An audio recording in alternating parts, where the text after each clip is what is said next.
Okay, so we're just going to take a very little detour here for a couple of minutes to have a side note on statistics, and I'll explain why. So, specifically, we're going to talk for a moment about likelihood ratios.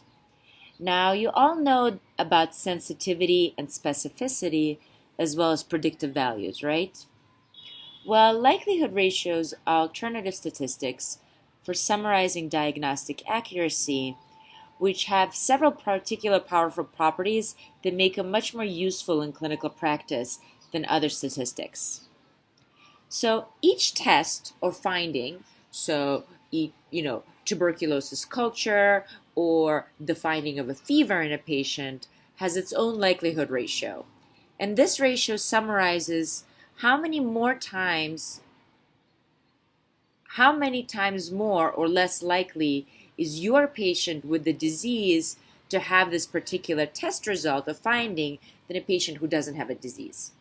So, for example, in the case of TB arthritis, which we just talked about, how much more likely is a patient with true tuberculous arthritis to get an elevated ANA as opposed to a patient with no tuberculous arthritis to have an elevated ANA?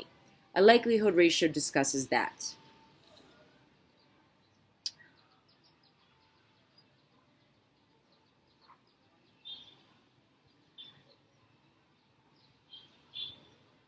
More formally, it is a ratio of the probability of the specific test result in people who do not have the disease compared to the probability in people who do have the disease.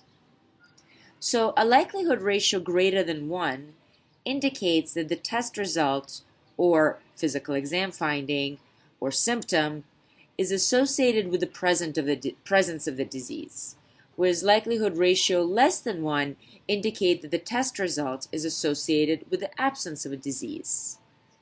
The further a likelihood ratio is away from 1, the stronger the evidence for the presence or absence of disease. Likelihood ratios above 10 and below 0.1 I consider to provide strong evidence to rule in if it's greater than 10 or rule out if it's less than 0.1 disease in your specific patient. If you know the sensitivity and specificity of any given test, you can calculate the likelihood ratio yourself. A positive likelihood ratio is equal to sensitivity over 1 minus specificity, and a negative likelihood ratio, which means the likelihood that a test is negative, is equal to 1 minus sensitivity over specificity. So in clinical practice, it's essential to know how a particular test result or physical exam finding predicts the risk of disease in your patient. How likely is an elevated ANA, adenosine deaminase, in your patient's synovial fluid truly correlated with the presence of tuberculosis in the joint? Sensitivity and specificity don't do this.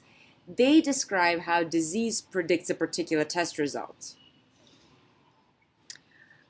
To find out how any given finding in a patient affects the likelihood that they have a disease, you just take your pretest probability, so your best clinical judgment in most of the time, or if you know the actual prevalence of the disease in your population, you can use that, and then you multiply it by the likelihood ratio for that specific test of finding.